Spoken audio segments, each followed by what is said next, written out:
চলে আসলাম আরেকটি ছোট রিলস নিয়ে। আজকে হয়েছে কি, আমার অফিসে যাওয়ার জন্য রেডি হতে একদম দেরি হয়ে গিয়েছে। তার উপর আজকে আমার পুলিশ হাসপাতাল থেকে গাড়িটাও আসবে না, ড্রাইভার ছুটিতে গিয়েছিল। তো আমি তো খুব টেনশন করছি যে দেরি হয়ে গিয়েছে। এরকম সময় সাডেনলি মিঠাই ঘুম থেকে উঠে গিয়েছে।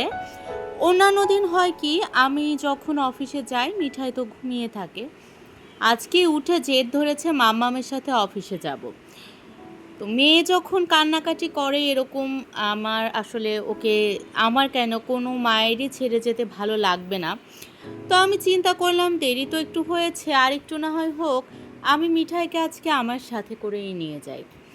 দেরি করে যাচ্ছি, না হয় একটু দেরি করেই আসবো আজকে।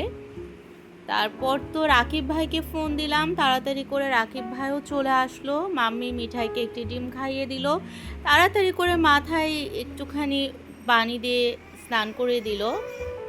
তো এরপর রেডি করিয়ে দিল। তারপর মিঠাইকে নিয়ে আমি চলে গেলাম অফিসে। আমার অফিসে যেহেতু ফোন কাছে রাখাটা অ্যালাউ নয়, এই জন্য আমি আর অফিসের ভেতরে ভিডিও করিনি। এই যে আমরা যাচ্ছি অফিসে, তখন অলমোস্ট 10টা বেজে গিয়েছে।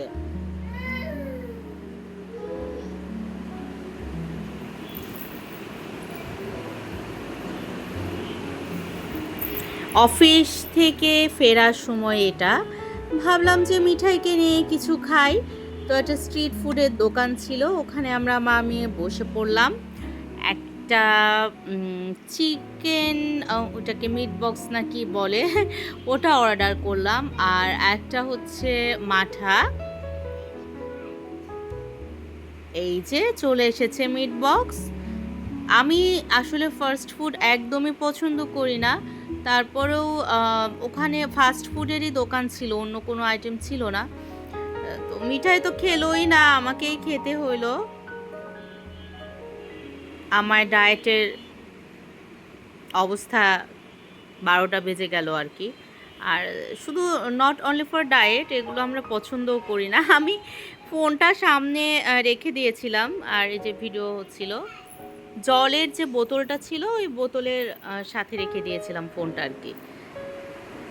যে মিঠাই তো খাচ্ছিল না, আমিই খাচ্ছি। মিঠাই অফিসে গিয়ে অনেক এনজয় করেছে। মিঠাই তো একটু মিশুক, ও সবার সাথে মিশে গিয়েছে। আমার অফিসের যারা ছিল সবার সাথে। আর এই যে মাঠাটা অনেক টেস্টি ছিল। তারপর আমরা বাসায় চলে আসলাম।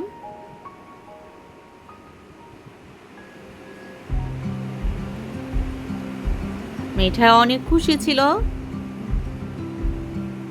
এই যে বিধ্বস্ত আমি বাসাতে।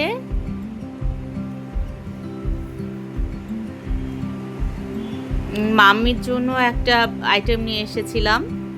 আর এই যে মিহি, বাসায় আসার পর মিহিকে কোলে নিলাম, আদর করলাম। মিহির তো মাম্মামকে পেলে কিছু লাগে না। টাটা।